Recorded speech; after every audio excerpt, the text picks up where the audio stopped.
کافی عرصے سے پریشان ہوں۔ گھر میں جنات بہت پریشان کرتے ہیں۔ قرآن و حدیث کی روشنی میں اس کا حل بتائیے۔ اس کا حل یہ ہے کہ نماز کی پابندی، قرآن شریف کی تلاوت، صبح و شام کی مسنون دعاؤں کا اہتمام کریں۔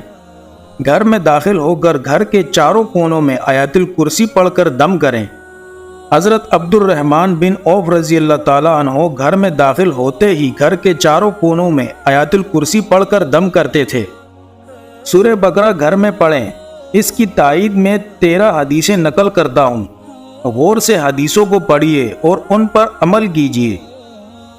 حضرت موکل بن یسار رضی اللہ تعالیٰ عنہ فرماتے ہیں کہ رسول اللہ صلی اللہ علیہ وآلہ وسلم نے فرمایا، سورہ بقرہ قرآن کی کوہان ہے اور اس کی بلندی ہے۔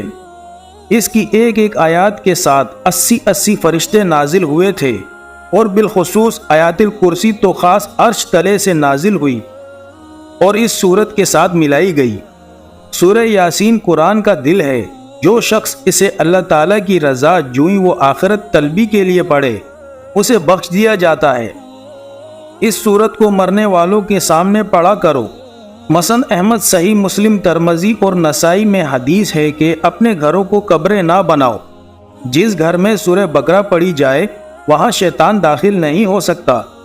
ایک اور حدیث ہے کہ جس گھر میں سورہ بقرہ پڑھی جائے وہاں سے شیطان بھاگ جاتا ہے۔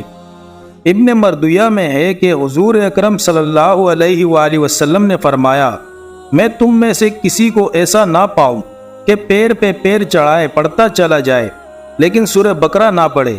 سنو، جس گھر میں یہ مبارک سورت پڑھی جاتی ہے وہاں سے شیطان بھاگ کھڑا ہوتا ہے۔ سب گھروں میں بدترین اور ذلیل ترین گھر وہ ہے جس میں کتاب اللہ کی تلاوت نہ کی جائے۔ مسند دارمی میں حضرت ابن مسعود رضی اللہ تعالی عنہ سے روایت ہے کہ جس گھر میں سورہ بقرہ پڑھی جائے اس گھر سے شیطان گوز مارتا ہوا بھاگ جاتا ہے۔ ہر چیز کی اونچائی ہوتی ہے اور قرآن کی اونچائی سورہ بقرہ ہے۔ ہر چیز کا لباب ہوتا ہے اور قرآن کا لباب مفصل کی صورتیں ہیں۔ حضرت عبداللہ بن مسعود رضی اللہ تعالیٰ عنہ کا فرمان ہے کہ جو شخص سورہ بقرہ کی 4 پہلی آیاتیں اور آیت الکرسی اور 2 آیاتیں اس کے بعد کی اور 3 آیاتیں سب سے آخر کی، یہ جملہ 10 آیاتیں رات کے وقت پڑھ لے، اس گھر میں شیطان اس رات نہیں جا سکتا اور اس کے گھر والوں کو اس دن شیطان یا کوئی اور بری چیز ستا نہیں سکتی۔ یہ آیتیں مجنون پر پڑھی جائیں تو اس کا دیوانہ پن بھی دور ہو جاتا ہے۔ حضور اکرم صلی اللہ علیہ وآلہ وسلم فرماتے ہیں، جس طرح ہر چیز کی بلندی ہوتی ہے، قرآن کی بلندی سورہ بقرہ ہے۔ جو شخص رات کے وقت اسے اپنے گھر میں پڑھے 3 راتوں تک شیطان اس گھر میں نہیں جا سکتا، اور دن کو اگر گھر میں پڑھ لے تو 3 دن تک شیطان اس گھر میں قدم نہیں رکھ سکتا۔ اس کے قریب واقعہ حضرت ثابت بن قیس بن شماس رضی اللہ تعالی عنہ کا ہے کہ ایک مرتبہ لوگوں نے حضور اکرم صلی اللہ علیہ وآلہ وسلم سے کہا کہ گزشتہ رات ہم نے دیکھا کہ ساری رات حضرت ثابت رضی اللہ تعالیٰ عنہ کا گھر نور کا بقا مکان بنا رہا اور چمکدار روشن چراغوں سے جمکتا رہا۔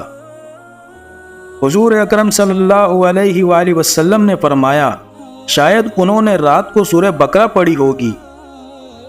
جب ان سے پوچھا گیا تو انہوں نے کہا، سچ ہے، رات کو میں سورہ بقرہ کی تلاوت میں مشغول تھا۔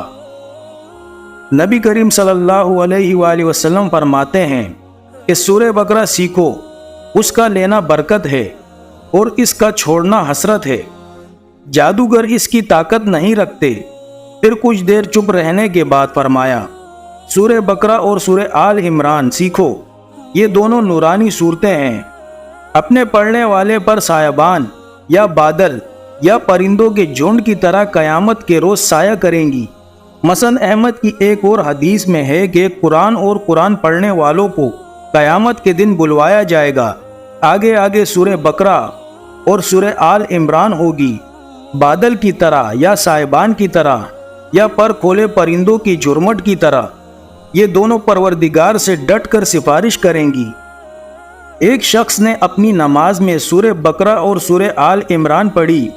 اس کے فارغ ہونے کے بعد حضرت کعب نے فرمایا، خدا کی قسم جس کے ہاتھ میں میری جان ہے، ان میں خدا کا وہ نام ہے کہ اس نام کے ساتھ جب کبھی اسے پکارا جائے تو وہ قبول فرماتا ہے۔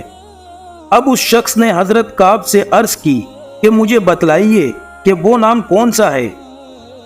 حضرت کعب نے اسے انکار کیا اور فرمایا، اگر میں بتا دوں تو خوف ہے کہ کہیں اس نام کی برکت سے ایسی دعا نہ مانگ لے جو میری اور تیری ہلاکت کا سبب بن جائے۔ حضرت ابو امامہ رضی اللہ تعالی عنہ فرماتے ہیں، تمہارے بھائی کو خواب میں دکھلایا گیا کہ گویا لوگ ایک بلند و بالا پہاڑ پر چل رہے ہیں، پہاڑ کی چوٹی پر 2 سبز درخت ہیں اور ان میں سے آوازیں آ رہی ہیں کہ کیا تم میں سے کوئی سورہ بقرہ کا پڑھنے والا ہے؟ جب کوئی کہتا ہے کہ ہاں تو وہ دونوں درخت اپنے پھلوں سمیت اس کی طرف جھک آتے ہیں اور یہ اس کی شاخ پر بیٹھ جاتا ہے اور وہ اسے اوپر لے لیتے ہیں۔